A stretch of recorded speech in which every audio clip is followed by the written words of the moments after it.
Good evening. My name is Max Nolin, and though I wear many hats at BUMC these days, my main job, and the job for which I am most grateful, is as the director of the Sanctuary Choir. Sanctuary Choir is one of the oldest, if not the oldest, musical ensemble at Bethesda United Methodist Church. They have been singing together for many, many years, and I'm actually going to throw a picture up here right now, and feel free to pause. This is a picture from somewhere in the 1970s. I don't know if you can tell from the hairstyles or anything else, but take a look at this picture for a second and see if you can spot any of the current BUMC Sanctuary Choir members in this picture. You can see many of them. Now, that being said, the Sanctuary Choir has added many, many members throughout the years, folks who have moved into the area, moved out, and they're always a part of our family and always a part of our legacy. And in this time during the pandemic, when choral singing has faced its biggest crisis probably ever, our choir has decided to find new ways to sing, new ways to be together. And I know personally, having our weekly community, whether it's on Zoom or in a parking lot, has meant so much to me throughout this trying time. And I know it's meant a lot to the BUMC community to have beautiful music in worship each week. So for today's midweek meditation, I want to take us through some recordings of the sanctuary past and present to see what has come before and see what we're doing now, and hopefully what we hope to get back to live someday soon. Come on, vaccines. The first recording we're going to hear is a recording from a CD our church put out several years ago. This is the choir under the direction of Connie Creveling. One of the best parts of being the director of the Sanctuary Choir is hearing the stories of choir services and performances past. And though I never got to meet Connie Creveling, I have heard so many amazing, wonderful stories about her. And the legacy that she created with her choral program clearly is still, we're still reaping the benefits of her amazing work through many, many years. And this recording you're about to hear of How Lovely Is Thy Dwelling Place from the Brahms Requiem is under her direction.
I love that piece of music. It is such a balm in this time.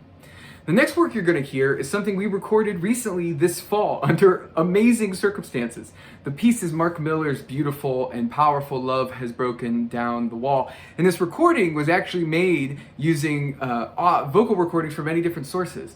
So singers sent in solo voice recordings of themselves singing this piece, and we put all of those little recordings together with one of our outdoor singing, parking lot singing events. So we took those two recordings and put them together and made the beautiful performance you can see right now.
Finally, another Mark Miller piece is going to end our time of meditation and music this evening.